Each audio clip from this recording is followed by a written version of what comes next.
Dieu. Alléluia. Et je voudrais nous inviter à lire à partir du verset 1er jusqu'au verset 2. Et ensuite, on prendra le verset 8. 2 Samuel chapitre 21. 2 Samuel chapitre 21.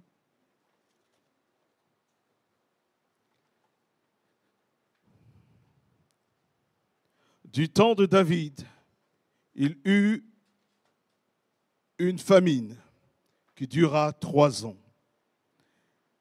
David chercha la face de l'Éternel. Et l'Éternel dit, c'est à cause de Saül et de sa maison sanguinaire, c'est parce qu'il a fait périr les Gabaonites. Alléluia. Le roi appela les Gabaonites pour leur parler.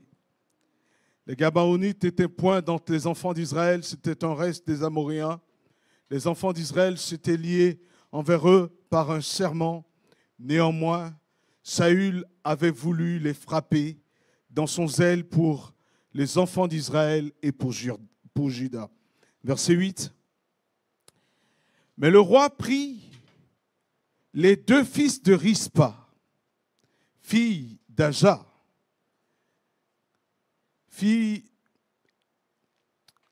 je reprends verset 8. Mais le roi prit les 2 fils que Rispa, fille d'Aja, avait enfantés à Saül, Harmonie et Méphibosheth, et les 5 fils que Mérab, fille de Saül, avait enfantés à Adriel, des Meola, fille de Basilaï.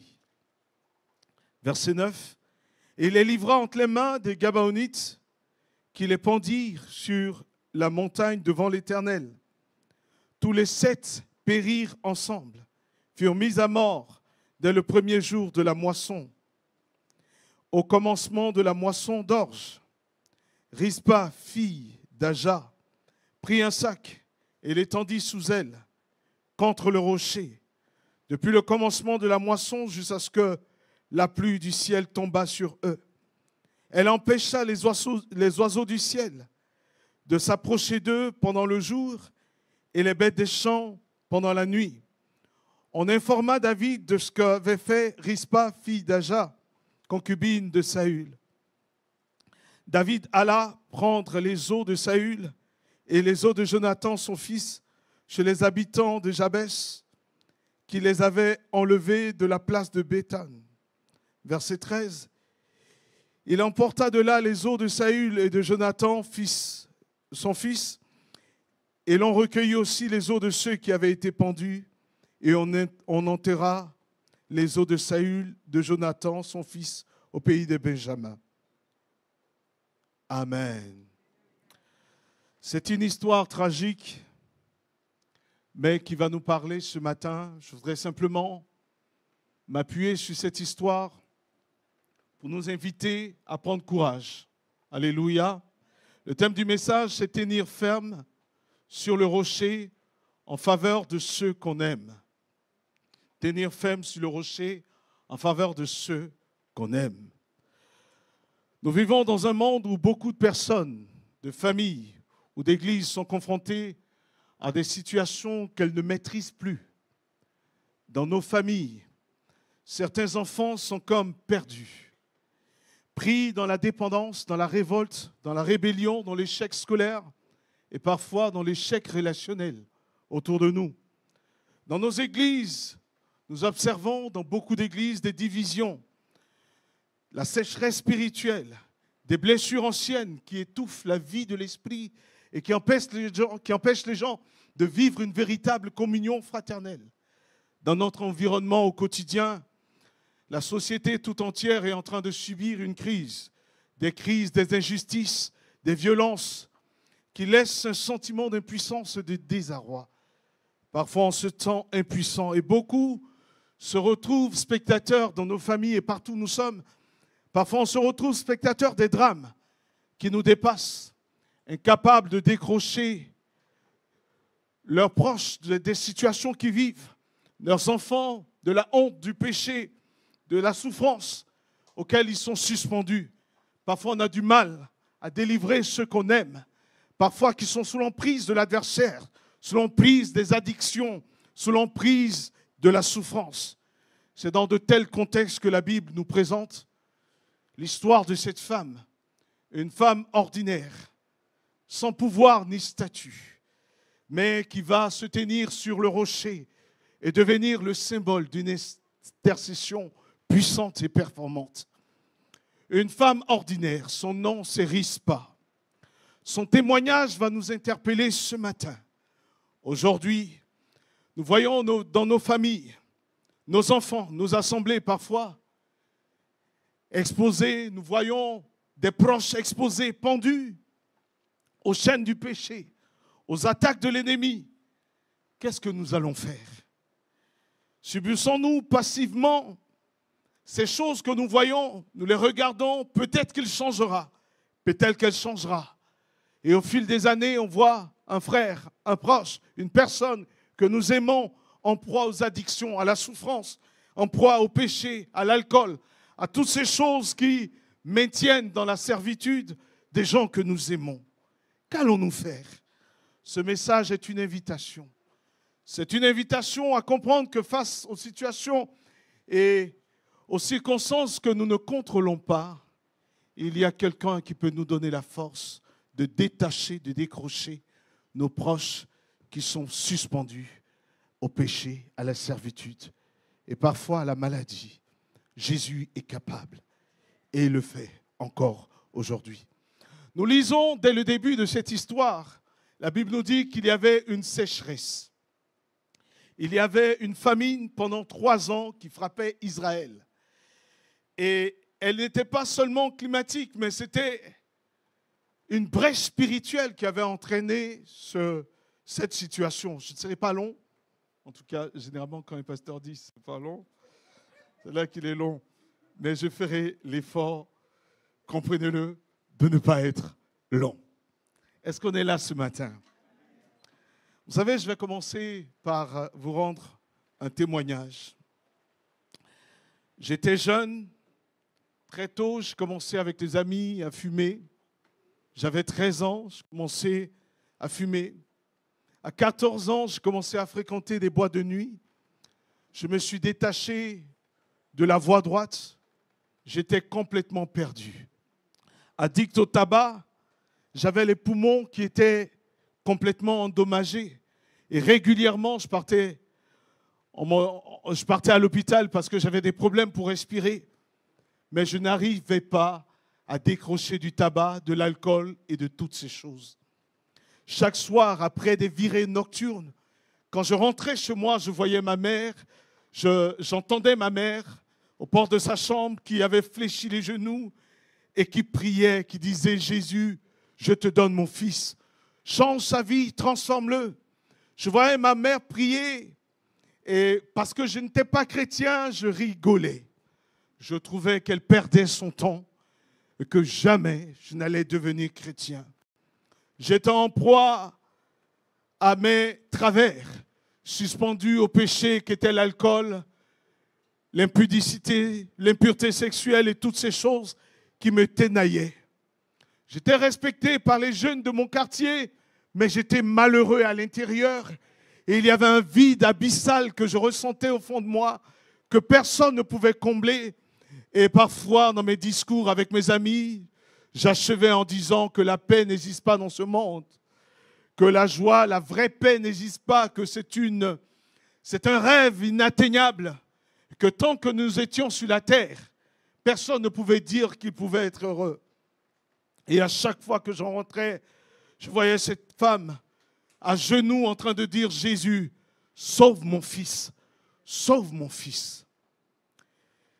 Et vous savez, une nuit, pendant que je revenais d'une virée nocturne et sous la pluie, j'arrive, je vois un homme, je rencontre dans une ruelle un homme avec un couteau en main. Un couteau en main, il venait, je l'ai vu de loin avec ce couteau qui brillait au reflet des lampadaires qui étaient là. Et quand je l'ai vu venir avec le couteau en main, je me suis dit, bon, vous savez, on dit qu'il faut prendre du volume pour pouvoir faire peur. Donc j'ai essayé de prendre du volume, mais l'homme venait toujours. En approchant cet homme, Je voyais la colère, la violence dans son visage. Et avant même que je ne m'en rende compte, il a commencé à me poursuivre. Je commençais à courir. J'ai glissé, je retombe. Je cours, je cours, je cours, je cours. Et j'ai escaladé la clôture. Et je suis rentré. Quand je suis rentré, j'ai vu ma mère en train de prier. Et elle est sortie de sa chambre. Où étais-tu?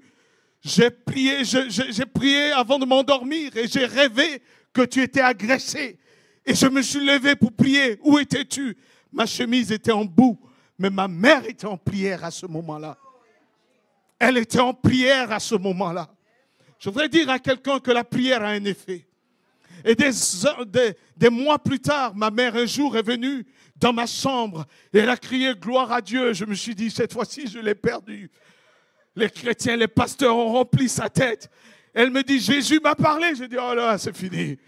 C'est fini. Comment un homme qui est décédé il y a 2000 ans te parle encore. Et elle me dit, Jésus m'a dit que tu vas devenir chrétien. Tu vas servir Dieu et tu seras un pasteur. Je dis, oh, je peux te donner la réponse. Jamais je ne serai pasteur et jamais je ne serai chrétien. Elle dit, je dis gloire à Dieu parce qu'un jour, Jésus va te toucher. Aujourd'hui, me voici en train de prêcher parce qu'une femme a payé le prix dans la prière. Quelqu'un a payé le prix pour moi, fléchissant les genoux, nuit et jour et me présentant devant Dieu. Et je voudrais te dire ce matin, tiens ferme sur le rocher qu'est Jésus pour tes proches, parce que Jésus sauve encore. L'histoire que nous venons de lire nous parle d'une famine qui a pour cause un péché lointain. La Bible dit que 3 ans de famine sur terre et David va se disposer à chercher la face de Dieu. Il ira vers le Seigneur pour dire, Seigneur, voilà 3 ans qu'il ne pleut pas.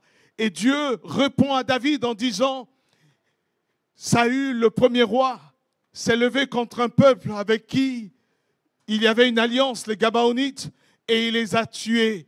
Il a frappé les Gabaonites et c'est pour cela que la malédiction est en train de toucher. Il y a des familles où, parce que Jésus n'est pas dans ces familles, la malédiction touche, la malédiction frappe. Parfois, des choses que nous subissons, que quelqu'un subit en dehors de Jésus, bien sûr, en dehors des chrétiens sauvés.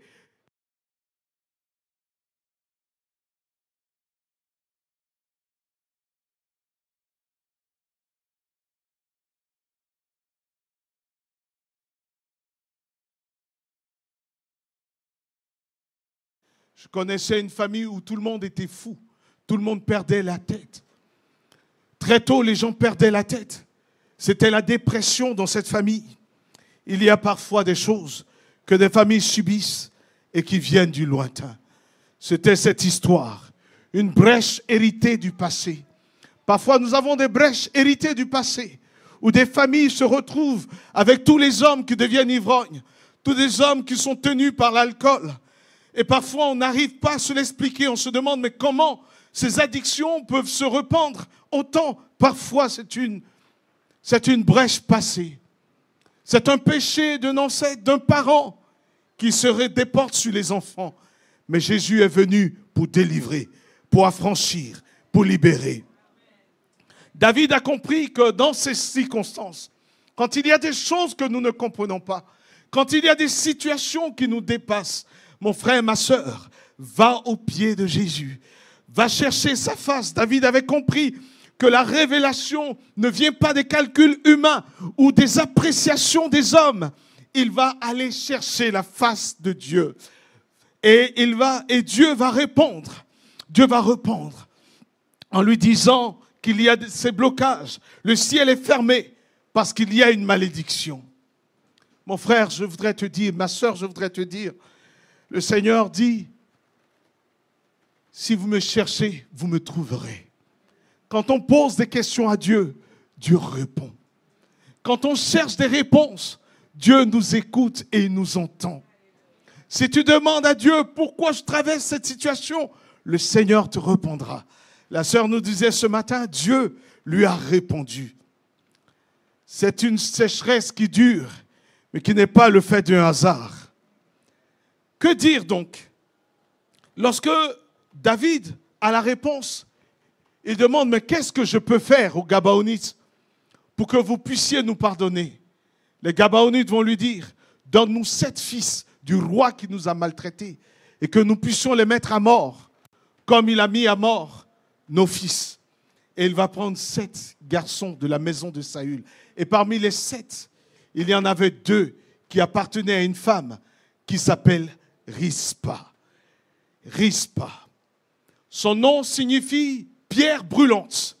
Une pierre brûlante. Son nom en lui-même est une parole prophétique. Elle incarne les personnes ordinaires. La Bible parle d'elle comme une concubine, c'est-à-dire une femme qui n'avait pas de place ni d'honneur, une femme ordinaire. Je voudrais te dire ici que Dieu se saisit des choses ordinaires pour confondre les sages. Dieu n'a que faire de ton histoire. Suis-je né d'une famille pauvre? Suis-je né d'une famille sans nom? Tu es un candidat pour l'extraordinaire divin. Tu es une candidate pour que Dieu t'utilise pour changer les choses. Elle va connaître la douleur de 2 fils pendus. Elle va connaître la douleur de la mort et de l'exposition publique à la honte de ses enfants. Il y a une femme qui me disait, je l'ai entendu parler à son fils au téléphone, il y a à peu près une semaine, et elle me dit, elle se tourne vers moi, elle me dit, Narcisse, je parlais à mon fils, que mon fils est addict, il est lié à la drogue, et il retombe régulièrement. Et j'étais pris de compassion pour elle. Et je la regardais, elle est française, et je la regardais, et je me disais, mais j'ai compassion. Elle me dit, non, ne t'inquiète pas. C'est une chose qui vient de loin. C'est de la famille de son père. Parce que tout le monde dans la famille de son père, même son père est un addict. Et toute la famille connaît ce problème. Et que j'essaie de contenir les choses, de prendre les choses en main, parce que je suis sa mère et j'ai bon espoir. J'ai été touché par cette histoire. Et j'ai dit, Seigneur, souviens-toi d'elle. Il y a parfois, cette femme était impuissante face à ces 2 enfants qui étaient pendus. Imaginez une mère avec ses 2 enfants qui sont pendus. Mais elle va utiliser cette douleur, cette perte, ce rejet, cette injustice comme un carburant de prière pour se tenir sur le rocher. Qu'est-ce que cette femme va faire? Elle a vu un rocher qui était à côté. Je voudrais te dire, face à l'incompréhension, face au blocage de nos vies, le rocher n'est jamais loin. Et Jésus-Christ est le rocher de nos vies. Le rocher n'est jamais éloigné de nos peines. Le rocher n'est jamais éloigné de nos souffrances. Le rocher n'est jamais éloigné des situations que nous vivons. Je voudrais te dire ce matin, si tu as une personne dans ta famille qui est en proie aux addictions, à la souffrance, qui est pendue au péché d'une manière quelconque, laisse-moi te dire, le Fils de Dieu, Jésus-Christ n'est pas loin. Il n'est pas éloigné. Et il est le rocher des âges qui marche avec nous, qui est avec nous, quelles que soient les circonstances. Le rocher, vous savez, la Bible dit, Israël traversait le désert, mais Israël buvait à un rocher. Et ce rocher, c'est Jésus. 1 Corinthiens chapitre 10, verset 4. Ce rocher qui nous suit au milieu de nos peines, au milieu de nos souffrances, c'est Jésus-Christ, ce rocher. Jamais il n'est éloigné de nos peines, de nos cœurs brisés, de nos souffrances, de nos espoirs déçus. Jésus n'est jamais éloigné de cela. La Bible dit, vous n'avez pas un sauveur qui ne compatit pas à vos douleurs, mais au contraire, il a souffert. Il peut aussi comprendre ceux qui souffrent. Le rocher était proche et elle a vu le rocher. Elle va prendre un sac et elle va s'asseoir sur le rocher. J'irai rapidement et nous allons prendre du temps pour prier. Elle va s'asseoir sur le rocher. Le sac, c'est ce qu'on prenait. Le sac, c'est le symbole du deuil. On prenait le sac dans le deuil et on prenait le sac dans le jeûne et dans la prière. Le sac symbolise la prière et le jeûne. Elle va s'asseoir sur le rocher, mais entre le rocher et elle va poser un sac qui est le symbole de la prière et du jeûne, qui est le point de contact que nous avons avec Jésus. Le seul point de contact que nous avons, la Bible dit veillez et priez. Ne vous lassez point de prier, car vous avez un Dieu qui entend vos prières. Vous ne devez pas vous lasser de prier pour ceux qui se perdent. Nous devons tenir ferme sur le rocher pour ceux que nous aimons, pour nos familles que nous aimons, pour nos enfants que nous aimons, pour nos voisins que nous aimons, pour nos parents que nous aimons. Nous tiendrons ferme sur le rocher. Et le point de contact avec le rocher, c'est la prière. Jésus, la Bible nous dit dans Hébreux chapitre 10, verset 19, que nous avons une libre entrée dans le sanctuaire céleste par la route nouvelle et efficace qu'il a ouverte par son corps qui a été brisé pour nous. Jésus a ouvert une route pour que nous puissions parler indéfiniment à Dieu. Tu peux lui parler à tout moment de la vie. Tu n'as pas besoin de prendre Doctolib pour contacter Jésus. Tu n'as pas besoin de prendre le téléphone pour contacter Jésus. Tu n'as pas besoin de prendre un rendez-vous pour contacter Jésus. Tu peux prendre un rendez-vous pour contacter un pasteur. Mais Jésus, pas besoin de rendez-vous. Dans ta chambre, tu peux le croiser. Parce qu'il n'est pas loin lorsque nos larmes coulent. Parce qu'il n'est pas éloigné lorsque nous souffrons. Parce qu'il n'est pas très loin lorsque l'ennemi semble avoir le dessus. Alléluia. Rispa, femme ordinaire, rejetée, brisée par la douleur, va devenir un instrument extraordinaire entre les mains de Dieu. Son nom, son statut, sa douleur illustrent le fait que Dieu se sert des choses faibles pour manifester sa gloire. Elle va se mettre sur le rocher. Elle met le sac. Elle met le sac. Elle est assise sur le rocher. C'est vrai que, vous savez, quand je lis la Bible personnellement, comme je ne suis pas un grand théologien, je lis comme un enfant. Je lis la Bible comme un enfant, je l'approche comme un enfant. Et imaginez simplement cette femme assise sur le rocher qui voit le corps de son fils. Pendant 3 mois, elle est assise sur le rocher. Imaginez un corps qui est en putréfaction. Elle voit le corps se désagréger, mais elle ne perd pas espoir. Lorsque tu te mets à prier, parfois la situation s'envenime. Parfois la situation s'aggrave. Plus tu pries, tu as l'impression que les choses deviennent impossibles. Ne lâche pas. Tiens bon sur le rocher. Reste assis sur le rocher. Ne lâche pas. Tiens bon sur le rocher. L'intercession n'est pas un sprint, mais un marathon. L'intercession demande de l'endurance, de la consistance, de la constance, de la fidélité. Et même quand les résultats tardent, nous devons tenir assis sur le rocher. Et le seul point de contact, tu es là, présent parmi nous. Je t'adore, je t'adore. Jésus entend ma prière. Jésus entend ma prière. Jésus entend ma prière. Sur le rocher, tu te tiens en disant, Seigneur, écoute, je prie pour mon fils. Je prie pour ma fille. Je prie pour mes parents. Je prie maintenant. Étends ta main. Je tiendrai sur le rocher jusqu'à ce que tu m'entendes. Je me tiendrai jusqu'à ce que tu entendes les gémissements, les pleurs, les larmes. Tu entendes ma voix. Alléluia. Je tiendrai une école de patience et de persévérance. Comme Rispa, nous devons parfois camper sur le rocher pendant des semaines, pendant des mois, voire des années, refusant d'abandonner nos proches entre les mains des puissances des ténèbres, entre les mains de Satan, entre les mains des démons. Je refuse d'abandonner ce frère, cette sœur, cet ami entre les mains de Satan. Je refuse dans la prière. Je refuse jusqu'à ce que Dieu se lève en ma faveur. La Bible nous dit dans Colossiens chapitre 4, verset 2, persévérez dans la prière. Veillez-y avec action de grâce.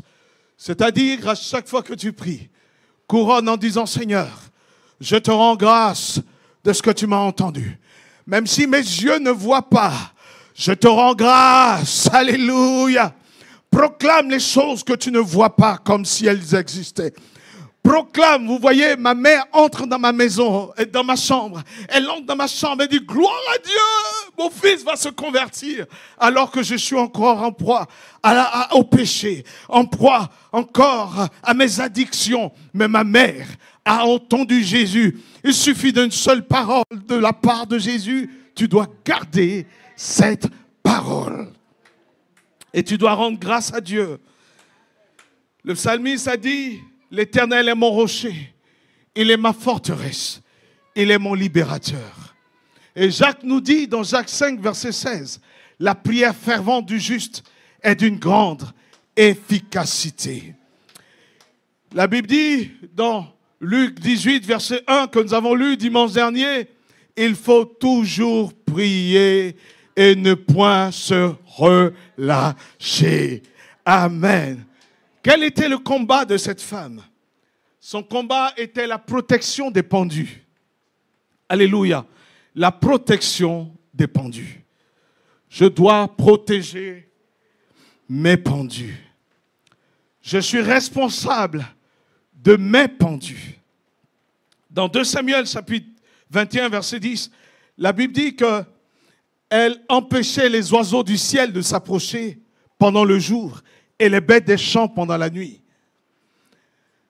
Les oiseaux du ciel sont un symbole. Les oiseaux du ciel sont le symbole des puissances spirituelles, des puissances du malin, des puissances des démons et des puissances des ténèbres. Dans Matthieu chapitre 13, verset 4, dans la parabole des semeurs, Jésus dit, un homme vint semer, mais des oiseaux vinrent pour pouvoir attaquer la semence. C'est un symbole. Les oiseaux de proie sont des prédateurs, symbole des attaques invisibles, des attaques de l'ennemi. Rizpa va montrer le rôle de l'intercesseur, protéger les âmes exposées aux assauts des démons et des puissances des ténèbres. Nous devons prier. Amen. Prier. Vous savez, je revenais du travail et j'arrive à la gare Austerlitz. D'abord, j'étais dans la ligne 5, je devais ensuite changer, prendre la ligne, le RERC. Et pendant que j'arrive, je descends à Austerlitz, je sens une envie, un désir ardent de prier. Je sens un désir ardent de prier. Je commence à parler, je sens l'Esprit de Dieu me remplir. Je sens le Saint-Esprit qui est en train de me remplir. Je dis, mais je regarde les gens autour de moi, je dis, mais ce n'est pas les circonstances pour prier. Ce n'est pas le moment de prier. Tout le monde me prendra pour un fou. Mais le désir de prier est tellement fort. Le désir de prier est fort. Et là, pendant que je dois faire la correspondance, que j'arrive, il y avait un grand tunnel, pour ceux qui s'en souviennent. Il y avait un grand tunnel qui menait jusqu'au RERC quand on passait. Et ce grand tunnel, pendant que j'arrive dans le tunnel, là, je ne peux plus tenir. Je commence à prier en langue. Et les gens regardent à côté, ils me regardent. Je parais comme un fou, mais je sens un désir ardent de prier.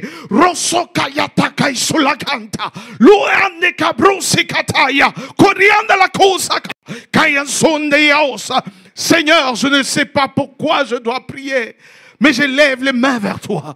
Élève-toi, Seigneur. Et je sentais un danger. Et là, lorsque je passe le portique et que j'entends ma femme qui m'appelle. J'entends mon téléphone qui sonne. C'est ma femme qui m'appelle. Elle me dit, gloire à Dieu. Gloire à Dieu. Tu aurais entendu qu'il y aura un décédé. J'ai dit, mais qu'est-ce qui se passe? Elle dit, à l'instant même, son pied a été bloqué. Elle descendait du bus, son pied a été bloqué. Le chauffeur a démarré.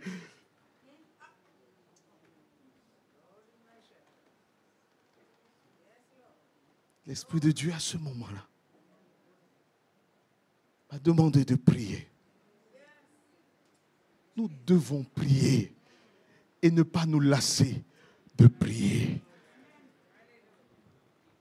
Dieu a sauvé ma fille. Jésus a sauvé. Ce n'est pas ma prière, c'est sa grâce qui a sauvé.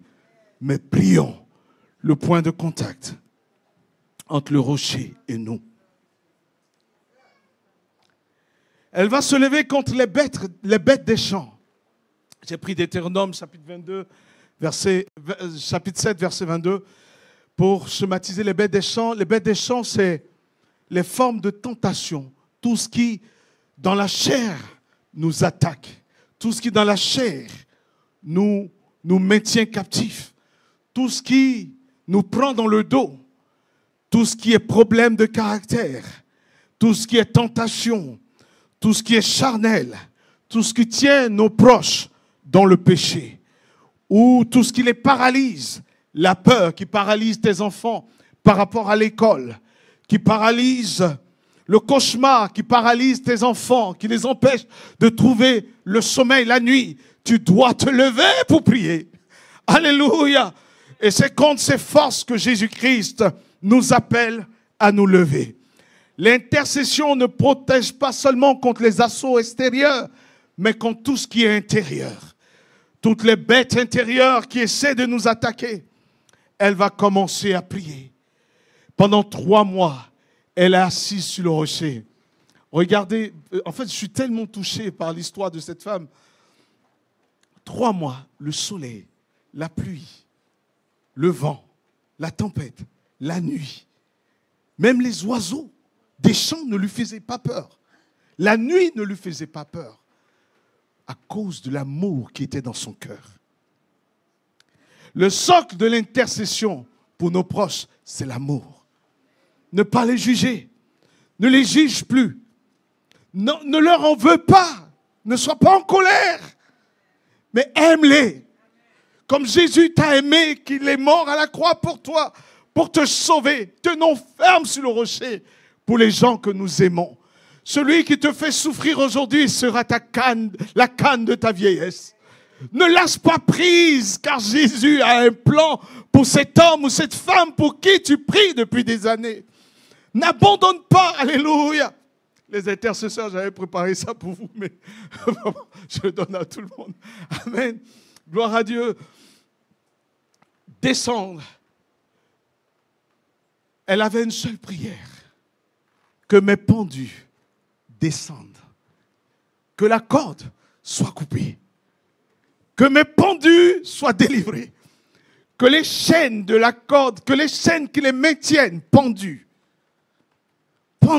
soient brisées. Il y a quelqu'un qui est venu pour les pendus. Galates 3, verset 13. La Bible dit, maudit est quiconque est pendu au bois. Jésus-Christ est venu, il a été pendu au bois. La pendaison est le symbole de la malédiction et des forces, des ténèbres du passé qui réclament les hommes. Maudit est quiconque est pendu au bois. Verset 13. Verset 13. Jésus a été pendu au bois pour nous. Jésus a été suspendu pour nous, pour que nos proches ne soient plus suspendus aux cordes de l'addiction, aux cordes de la malédiction. Jésus-Christ est le Dieu des pendus. Amen. Alléluia. Il est le Dieu des pendus. Et Jésus est mort à la croix pour nous sauver. Jésus m'a libéré de mes addictions. Il peut également te libérer. Vous savez, une nuit, pendant que j'étais dans les ténèbres, il y a des années de cela, il y a 26 ans particulièrement de cela, j'étais dans les ténèbres, en proie à l'addiction de l'alcool. Je me promettais à chaque fois que j'étais humilié par l'alcool, je me promettais de ne plus jamais toucher. Mais une chose m'attirait à nouveau. J'étais jeune, mais j'avais été ténu alors que je voulais juste essayer, juste faire comme les autres. Mais je ne savais pas que dans ma lignée, il y avait des liens par rapport à l'alcoolisme. Je ne savais pas que je ne pouvais pas juste essayer et partir. Mais j'étais lié par l'alcool. J'étais lié par ces choses. Et une fois, pendant que j'étais tout ivre, j'étais dans mon vomi couché par terre.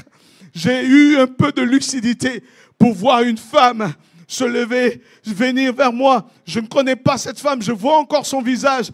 Juste un brin de lucidité pour l'entendre dire, quand une personne est complètement perdue, elle est perdue, cet enfant ne deviendra rien du tout. Mais Jésus n'avait pas dit cela. Mais mon Dieu n'avait pas dit cela. Mon Dieu, à ce moment-là, avec compassion de moi, Jésus m'a sauvé. Mes frères, mes sœurs, si je suis devant vous, c'est sa grâce. Alléluia. Si je suis devant vous, c'est sa grâce qui me fait tenir. Ce ne sont pas des diplômes ni prières du tout, c'est sa grâce. J'étais perdu, Jésus m'a sauvé. Et c'est pourquoi je suis prêt à donner toute ma vie pour mes frères et mes sœurs qui souffrent. Alléluia. Descendre, que mes pendus descendent. Que les pendus de ma famille descendent de leurs cordes. Je veillerai sur le rocher jusqu'à ce qu'il soit décroché. Jusqu'à ce que la main de l'Éternel les décroche. Jusqu'à ce que mon Dieu, mon roi, les décroche. Les fils de Rispa sont l'image de toutes ces personnes autour de nous qui ont des addictions, qui ont des colères, qui ont des violences, qui vivent dans le mensonge, dans les blessures intérieures, dans le traumatisme. Christ est devenu malédiction pour nous, pour que nous soyons plus suspendus. Descends nos pendus, Seigneur. C'est le rôle de l'intercesseur. Elle va proclamer, nuit et jour, la malédiction partira. La malédiction s'arrêtera. Elle a prié. Et vous savez qu'est-ce que le roi va entendre? La Bible dit que le roi David entendit parler d'elle. Il y a un jour où le ciel dira, l'Éternel a entendu tes prières. Comme il a été dit à Corneille, tes offrandes, tes aumônes et tes prières sont montées jusqu'à l'Éternel qui dépêche un ange pour toi. Oh, un jour il te sera dit, tes prières, tes sacrifices, tes veilles de nuit, tes genoux, tes douleurs de genoux ont produit un effet. Le roi de gloire a entendu ta voix. Le Saint des Saints a entendu tes prières. Le Dieu vivant a entendu l'écho de tes souffrances. Et il se lève en ta faveur. Il te sera dit.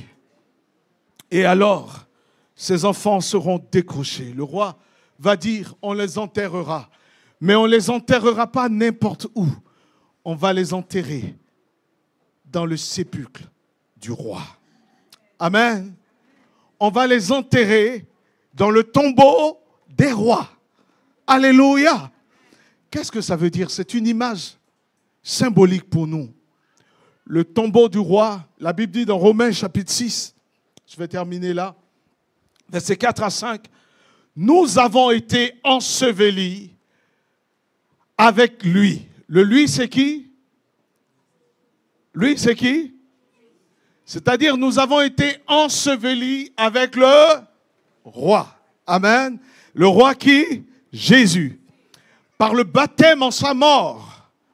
Parce qu'il est mort, nous, la mort de Saül n'a pas pu réveiller ce jeune homme.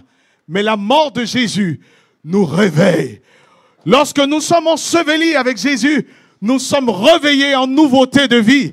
Et pour nous, c'est un intérêt d'être enterrés avec Jésus.